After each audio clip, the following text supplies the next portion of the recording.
Shalom uvracha.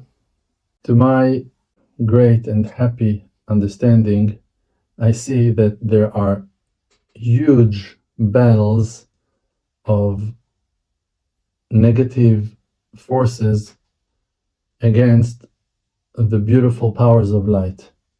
Now, we as souls, we are very sensitive to those vibes of dark magic, of curses, but we must not fall into the trap of fear, because while being afraid of it, we give it power to control us and, God forbid, even to damage.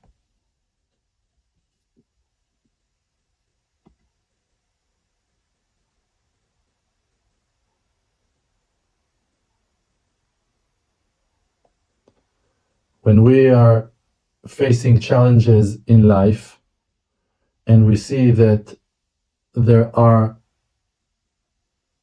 hardships, that there are tests, that there are threats on our lives, the main thing we need to focus on is trust. We need to trust the Maker and to remind ourselves the fact that the Maker sent us on a mission to a world of challenges, of darkness, of tests, of trials, of danger. Now, the fact that you find yourself in a place of danger does not mean that you were left behind and abandoned. The opposite is that you are now on a mission, a special and unique mission, to save lives, to pull people out of the darkness into the light, and it is in your power. I am learning many books of Kabbalah lately, and I see that all the books are circling the same topics. They're all reminding us always that the structure of our being is spiritual and that the Maker is the unity of all parts, and that He is dressing and covering Himself, minimizing and filtering His light to portions, to midot, to sizes, to measures, to colors, different shades, for us to be able to enjoy His endless bounty.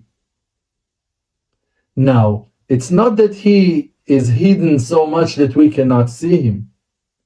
In any point of your life, if you will just stop the crazy pressure and distractions of the external voices that are calling you, the notifications, the neighbors, the family members, the phone ringing, the emails, if you're just gonna stop worrying for a second, and then you're gonna ask yourself, okay, where is Hashem? In that moment, you realize that Hashem is like, He begins already here. Like in that place where you end, that's where His godliness starts to surround you. And that's even without talking about how He fills you from within and how He is filling all your being. But even just from a narrow personal mindset that feels himself as an individual that works, that goes, that walks, that climb, that deal, that confront, that open, that closed, you look for Hashem, so Hashem is like in the sky. Where is the sky? The sky is not a few miles above you. The sky is here, where there's oxygen, it's already the sky. If you're going to stand on the line of the horizon, on the plains, and you're going to look straight on a flat land, you're going to see that it's the sky already. 1 inch above the ground is already the sky. So the Maker, even if to your understanding He's in heaven and you're here, so it's heaven, it's already heaven. Heaven is a dimension. Heaven is not a physical place. Heaven is a dimension, and we all have an access into it. Even if you're going to consult with a scientist, if you're going to buy a microscope, a magnifying glass, you're going to look into particles of creation, you're going to find infinity in all aspects of creation. Not only in the Torah, not only in books of Kabbalah, even in an apple, even in the soil, even in a metal piece, even in a wooden box. It's like, if you're going to go deeper and deeper into the layers of physicality, you're going to see that all fibers, all particles are divided, and you have millions and billions of them, and each of them is divided, is built, composed out of smaller cells that are composing it.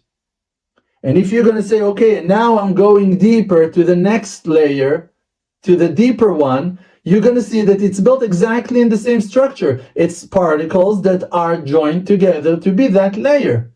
You look at a person and say, oh, this is Dror. Dror. You see only the skin, you see only outside, you see some hair, you see some clothing, you don't see everything about Dror. You see, and you define it as Dror. If you really want to know, so there are deeper layers. There's the mind of Dror, there are the eyes of Dror, there's the nose, there's the mouth, the ears. Even though I'm working hard to hide them, I do have ears. You see, it's like, I'm hiding, but it's there. So even if you go, okay, skin, the skin, if really you're going to look deep into the layers of skin, you're going to see that the skin itself is not one layer, it's few layers. And even if you're going to look at one of the layers, you're going to see that that layer is like a dry land of the desert, full of cracks. And actually, each crack is dividing a piece of skin, is connecting a piece of skin to the other, while actually they're all divided. They're all standing one close to the other or on top of the other, but they're actually separated. If you just brush your hand with the other one, thousands, millions of pieces of dead skin are flying like dust in the wind. You cannot see it with your eyes, but with a microscope you can see that. It's like a cloud now, flying particles out now. The ones that falls are the ones that lost their attachment, but there are billions that are still there. Now, if you're going to take one of them and going to put it under the microscope, you're going to see that it's not just one piece. That piece is made out of thousands of tiny pieces that combined and composed it, and makes it to be that small tiny unit that is unseen to our eye. And if you're going to go deeper and deeper and deeper, you're going to go into those layers of atoms, of protons, of all those parts that are the energy that holds the structure of physicality together as if it's real physicality. Now, the most amazing and spiritual thing about all that science theory is that between each part to the other, there is always space. They're not touching. They're not really leaning one on the other. There is a field of energy that create a certain like opposite magnet that makes them hover one upon the other or one by the other, but they don't touch. And even those parts that seems to our eyes as if they're attached, they're not attached. If you're going to go deep into that crack, into that, there's always a gap, there's always space of spirit, of air, of energy. And it's called Chashmal. And Chashmal is like an energy field, certain electric field that is Malbush Elyon. It's a divine covering. And that Chashmal, that energy, is covering all creation. And in a deeper aspect, it's called Ruach Elokim Merachefet Al Penei Hamayim, the Spirit of God that hovers upon the water. Why upon the water? Because in the beginning of creation, the whole world was covered with water. So water is actually the beginning of creation. And as we know, before creation, there was only infinity. There was only one unity. There were no dividings. And then the Maker, as first step, divided between upper water to lower water. And from the lower water, he created all creations, all formed into living organisms, growing organisms, heavy metals, and all. Everything came out of the water. The water is the core of physical creation. Therefore, the Spirit of God that is hovering upon the water is the energy that is surrounding and covering all particles of creation. And it's an energetic protecting field that is protecting you and within you. Now, when you look at things, you actually don't get in touch with those things. Can I ask you a simple question? How do you look at things? With your eyes. Now, which part of your eye is the part that is seeing things? It's the pupil, right? Now, that pupil itself does not exist. It's a black hole. It's not an organ. It's not something. It's a lack of thing. It's a hole that is poked in your body, and through it you can see. So you see that physicality is dead, and the living spirit is spirit that crosses all physicality. Now, when you, the light of your soul that comes from your mind, being channeled out through your eyes and now expanding its eyesight and visualizing things, as we said, it's always hitting the energetic field that is surrounding the particles.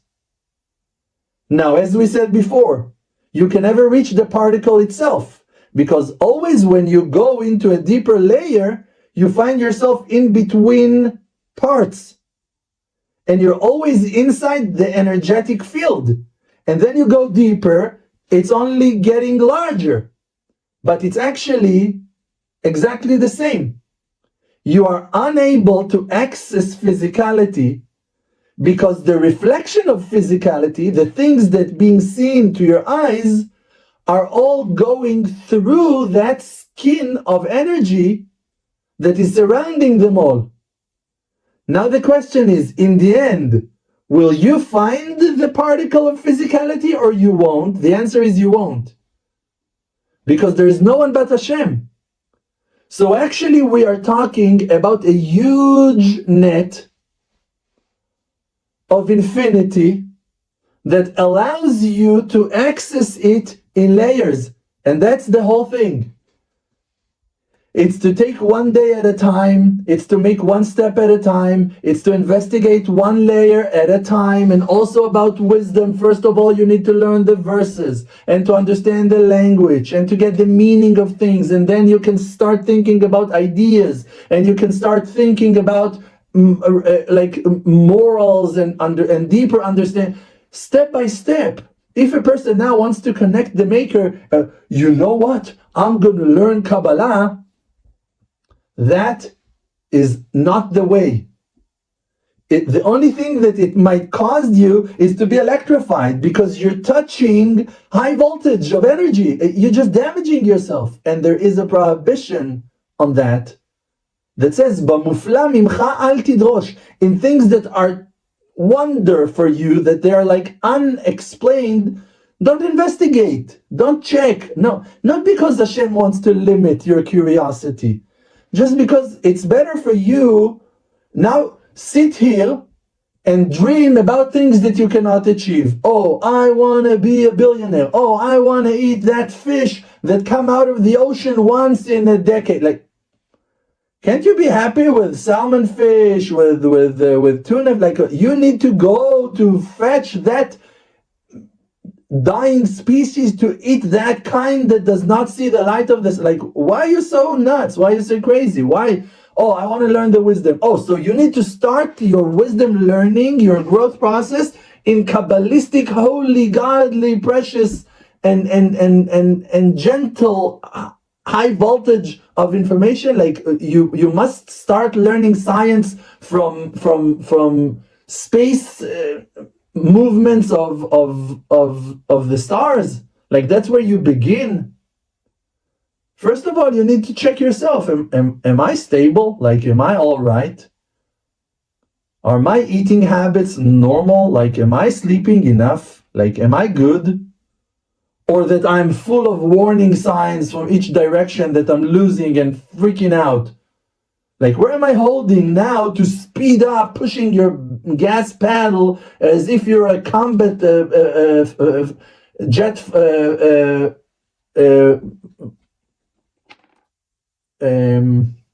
how you say that? Pilot. Like, relax. You barely learned how to walk. You already want to cut the clouds in half, speeding up in high voltage. Like, why are you so crazy? To learn some basic knowledge about Moshe Rabbeinu. Do you think you know Moshe Rabbeinu's life story? Like, do you know? Do you know how much I know and I don't know nothing? I'm telling you. Even if you learned all the books, you don't know 1% of what he went through in his life. And I'm talking about one master of prayer, one godly person, Moshe.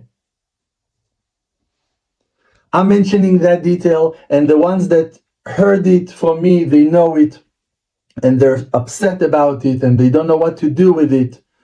Do you know that Moshe Rabbeinu, that man, was rejected from his family? He was forced to live among the Egyptians, and he was always threatened and was not allowed to join the Jewish people, the Israeli people in Egypt, to assist them, even though he wanted, because his heart was pure and he always wanted to help,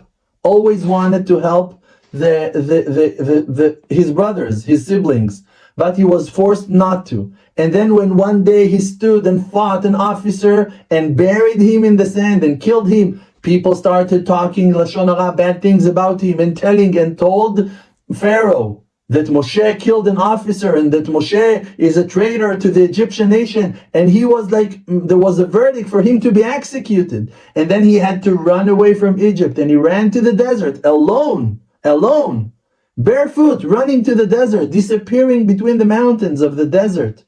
And over there he was captured, he was caught, and he was thrown to a pit, to a hole, to a dry well in the desert by Jethro. That in that time Jethro was yet not his father-in-law, yet was not family to him.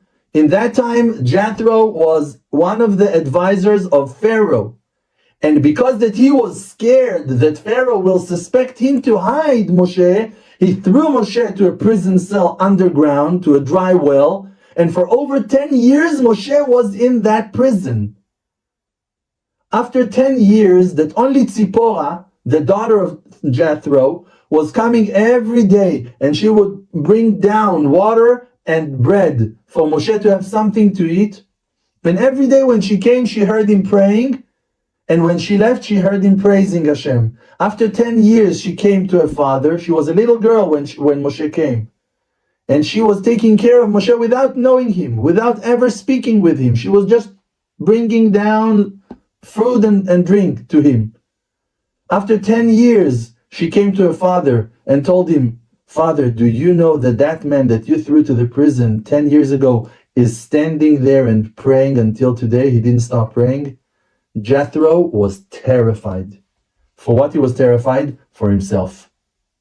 He said, if there's a person that is standing and praying for 10 years and I made his life a mess, I'm in deep problem. I'm having an issue here. When he heard that Moshe is a master of prayer and praying, because he was a servant of all kinds of idol worshipping. He was a magician. He was one of Pharaoh's Khartoumim, one of his main magicians, and he knew the powers of prayer. He knew the powers of godliness, and he was terrified. So he took Moshe out and started talking to him and saw a huge man standing in front of him. And by the way, that fake and false legend about what's his name, Arthur, that pulled the sword out of the rock. It was Arthur. Who was it?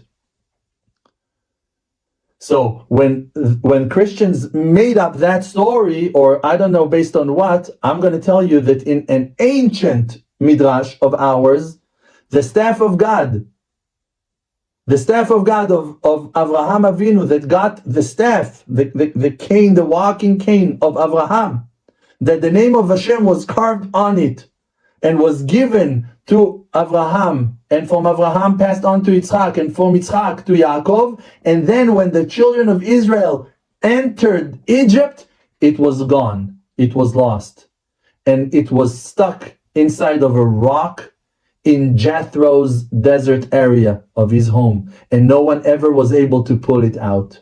And then when Moshe was taken out and walked towards Jethro, he saw that staff, and he just pulled it out as if it was stuck in butter. And he walked to Jethro with the staff of God, and then Jethro realized that that is a man of God, and gave him all the respect, and asked his daughter if she will want to marry him, and him if he wants to marry her. And they married after years. Now that man Moshe built himself for years, and only when he was 80 years old, he saw Hashem first time in his life. All his first 80 years were full of dedication, without seeing a spiritual sight in his lifetime. Only when he was 80 years old, he chased after a young calf, a young animal that ran from his herd, and ran towards a cave inside Mount Sinai. He didn't recognize the mountain. It was before the great revolution of light of Hashem on Mount Sinai. And Moshe ran to save that animal, and that animal ran and hid in that cave. Moshe entered, and there he saw the vision of the burning bush when he was 80 years old. And then the period of time of his prophecies and all his greatness back into Egypt against all odds, taking himself and his family, escorted by his wife and 2 little children, entering Egypt. Egypt was a kingship that ruled the whole world. Pharaoh was a crazy, psychotic leader. They were dangerous. They were executing people with no thoughts. They were sacrificing humans. They were throwing children, Jewish children, to the Nile to feed their idols, crocodiles. They believed in them, that they give the bounty, whatever, to the water. All their false idols, they were feeding them with humans. They were a cruel nation. And Moshe alone, with his wife and kids, going towards Egypt. And all the plagues and everything that happened, and all the debates and all the arguments and all the mess and all the dangers, and the miracle after miracle that takes place by the merit of Moshe. And Hashem opened the Red Sea for Moshe, and Moshe is opening the sea, and Am Yisrael are entering, and the water are closing on the Egyptian soldiers. And think about that man's greatness. And then he's climbing up to Mount Sinai and pulling the tablets from the highest sky of them all, Marom, and pulls the tablets from Hashem and brings them down to the people, and everything we know and things we don't know. And then Am Yisrael are being punished. And for 40 years they're walking in circles in the desert of Sinai, and Moshe is their leader, and Moshe is fighting for them, and Moshe is atoning for them, and Moshe, and Moshe, and Moshe, and Moshe, and Moshe. And then, on the border to enter Eretz Israel, Hashem tells Moshe, I'm sorry, you cannot get in.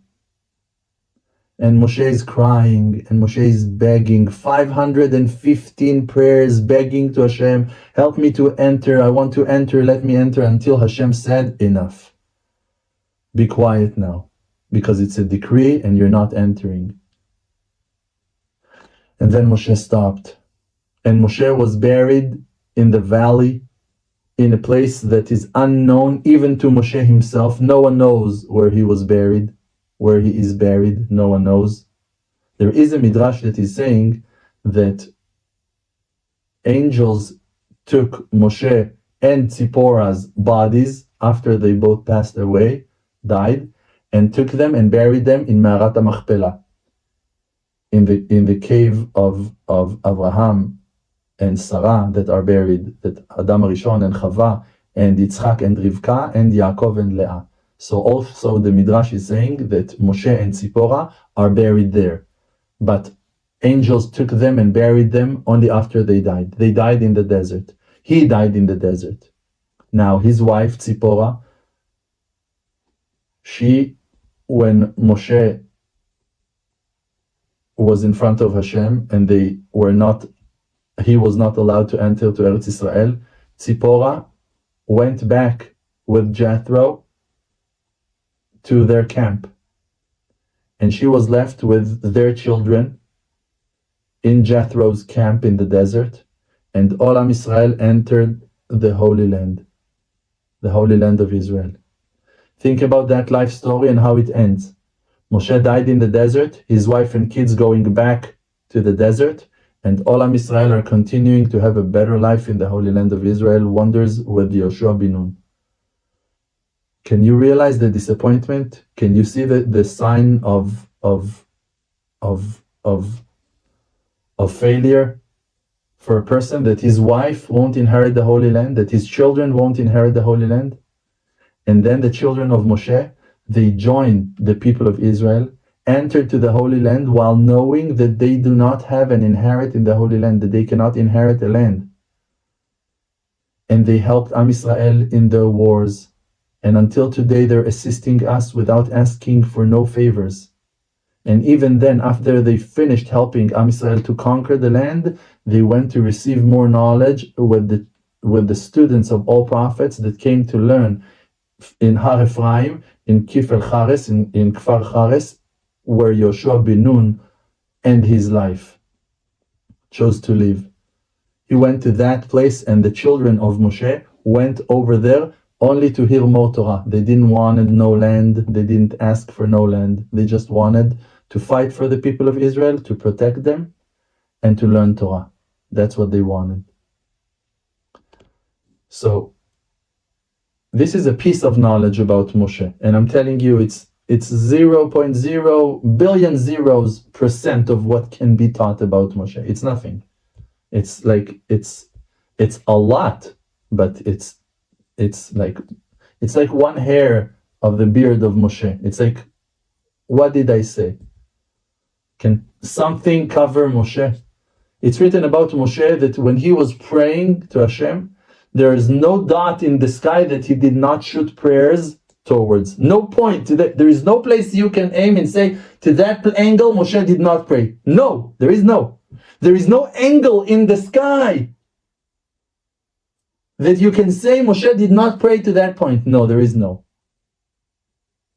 Moshe ran out of Egypt when he was 20 years old. The burning bush was when he was 80 years old. 60 years. That man was praying, and before and after. There was no point in the sky that he did not shoot prayers towards. Can we understand? Can you point one point in the sky that you can tell me for sure you prayed towards? You shot. Can you track a point and tell me, yeah, to here I pray? I'm telling you for sure you're gonna miss. It's not here. It's maybe there. Maybe a bit to the left. More. You're not there. You cannot aim one point that you know for sure that you prayed towards, and Moshe, there is no point that you can point that he was not praying to. Now, a person can judge himself, can blame himself, can hate himself. I'm telling you, listen, it's all the voices of the Yetzer Hara, of evil inclination, to discourage you, to break your spirit, to make you think that you are unable for great achievements. Now, it doesn't mean that you need to be a prophet. Oh, I am the Mashiach. I got enough emails from potential Mashiachim until today. Guys, I won't read your emails. That's it. From now on, I'm not reading any more Mashiach's emails. Potential Mashiach's emails. No more. That's it. All my Mashiachim that I have on my WhatsApp, I'm sending you all, guys, to my archives. I'm sorry. That's it. I'm not talking to Mashiachim anymore. Enough. I don't want more Mashiachim. There's no Mashiachim. Needs to be one. And when he will come, Elijah the prophet will announce his coming. Mashiach is not, oh Rav, I heard that you saw Eliyahu Navi. Maybe you can call Eliyahu Navi and tell him that I'm here. Guys from Australia, guys from Sweden, guys from Spain, guys from Italy. I cannot count them. Like I'm telling you, and I haven't started with my U.S. Mashiach groups members. Oh, that is Mashiach for sure. And the students of all those Mashiachim are calling me already. Rav, I want you to watch the video. He is Mashiach. That is Mashiach. That Mashiach. That Mashiach. Everyone are Mashiach. Ana Hashem Moshiana. Ana Hashem Moshiana. Moshe Rabbeinu, when Hashem told him, go redeem Am Israel, for 7 days and 7 nights in the burning bush, Moshe did not leave the cave for 7 days and 7 nights, arguing with Hashem why he's not suited for that job, why he's not the one for the role. Until Hashem told him, listen, I decided and you shall go. That's it. That is the way with Moshe. Moshe is always arguing for good. But you tell me I am the leader of Am Israel. It's not an option, Hashem. Like there's no way you how? What are you talking about? Explain to me. I'm open. I'll listen. Okay, tell me what. What do you see? You're humble. I'm humble. I'm ashamed. No, but you are wise. I am wise. I don't know anything. Like whatever you tell him, he finds a deeper truth in it. It's not like, oh no. And he's also not acting. It's not, oh yeah, you know what? I found a way. I'm going to be humble now. Yeah, I'm going to be humble. That's the peak of arrogance, that you want to play humble. Go, take a ticket to Humble, Texas. You're going to find many humble people over there. Maybe that will be your solution. Maybe that's the level of humility that you can relate to. A humble person is a person that praises does not make sense to him. Like you tell him, oh, thank you. He doesn't even realize what you're talking about. Thank me. Take me for what? What are we talking about? I was merited. I was blessed to give you. I was merited. I was blessed to assist you. Now you want to tell me thank you for that?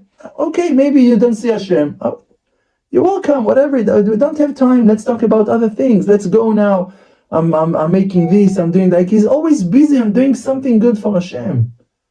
Always thinking about the next step. Now, you want to tell me that you're unable always to think about another good things to do?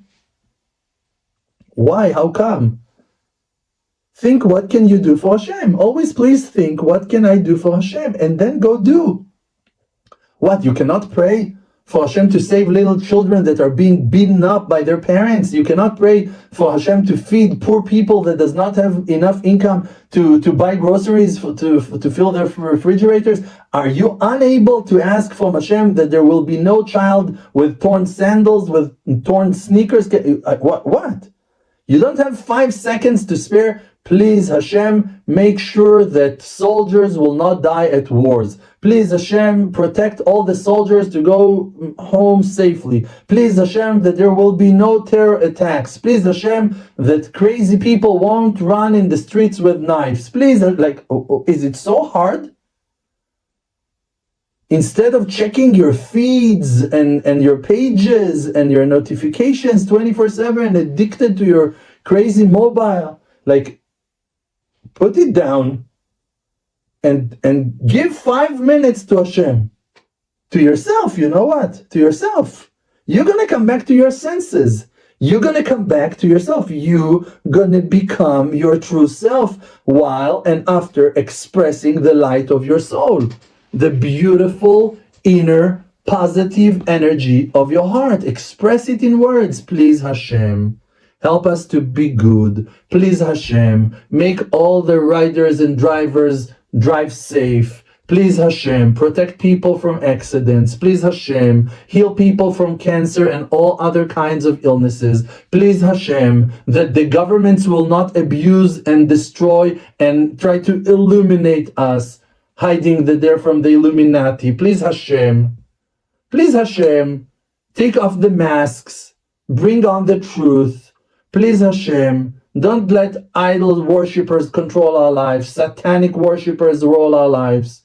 Protect me from hearing negative satanic music. Protect me from hearing negative satanic speeches, from reading satanic scripts. Please, Hashem, protect me from all news reporters, from all fake news publishers. Please, Hashem, that my ears will be united to hear only you. Please, Hashem, that my heart will be always aimed to accept your truth, that I'll be willing to take the rebuke and all kinds of education to learn the truth, and that I won't be distracted, not by false, fake beauty of females, of women, or by men, or that I will not fail to know lust, no desires, as if I have something to search.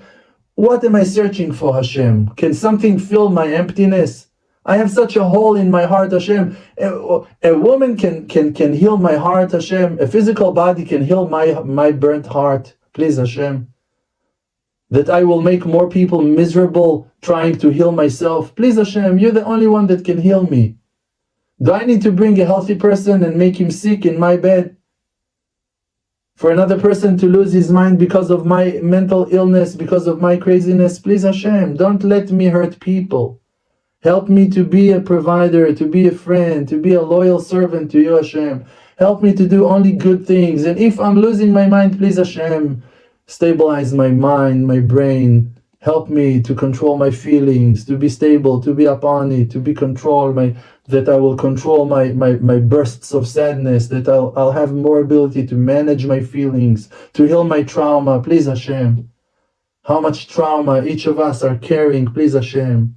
Bring peace to the world, heal the world, save the world, protect the dolphins, protect the porcupines, save the deers.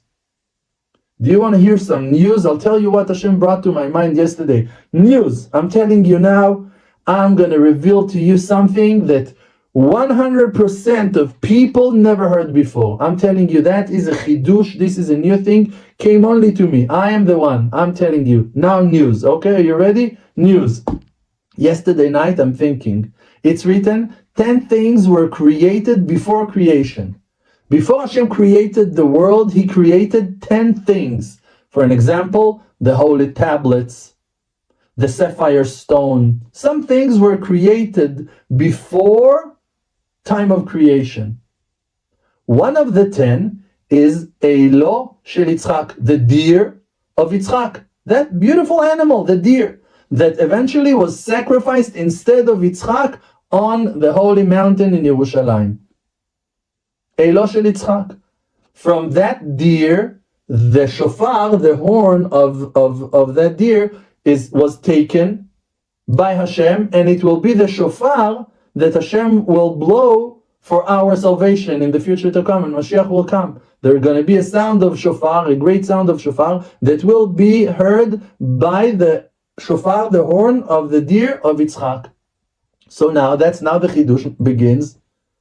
The deer of Yitzchak was the animal that was created before animal ever existed.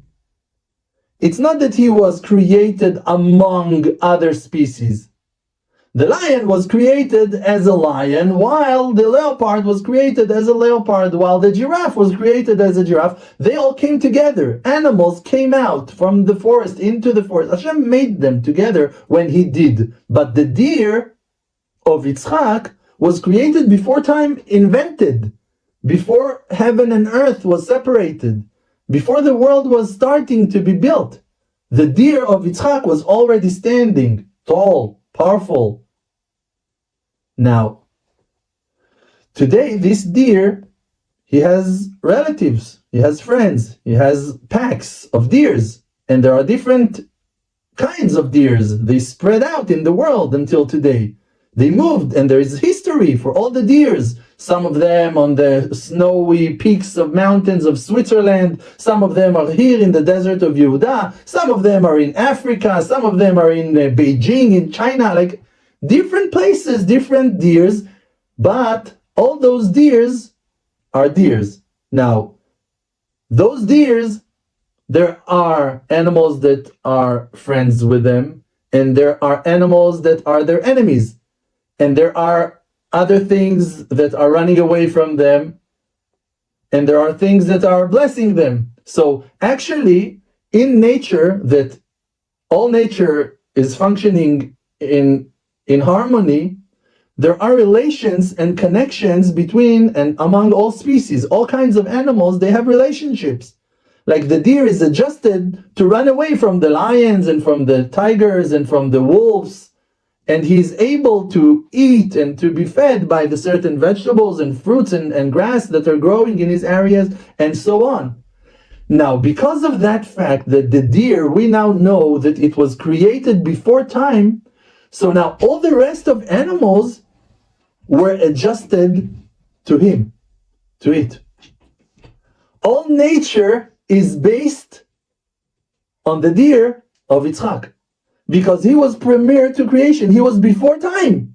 Now, when Hashem had to create nature, all animals, it was for them all to fit the deer and its purpose. So all nature and all animals are surrounding the deer, because he was the source of all animals. Like, animals came out to play around the deer of Yitzchak, to take their roles and parts around the deer of Yitzchak. How important is the deer? How precious is the deer? And that's why he got his name, deer. He is a deer to Hashem. He is a deer to Hashem. Those are secrets of creation. Those are secrets of creation. There are secrets of creation, as we said in the beginning of our talk tonight, in all parts and particles of creation. If you want to know Hashem, you can find infinity in the book, infinity in the trunk of your tree, in the trunk of your car. It's, if you're a mechanic, you can find godliness while working on your car and oil is falling on your face. You can, oh man, it was Hashem. Like, I saw, today I saw Hashem. What? You're all filthy, your hair, your beard, your talit katan, everything is like oily.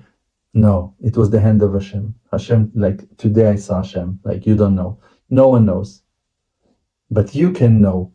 So you don't need to be an elevated persona. You don't need to be an angel. You don't need to be righteous. You just need to look for Hashem. And there you shall find Him. Thank you so much. Tons of blessings. Amen. Ken Yeh Ratzon.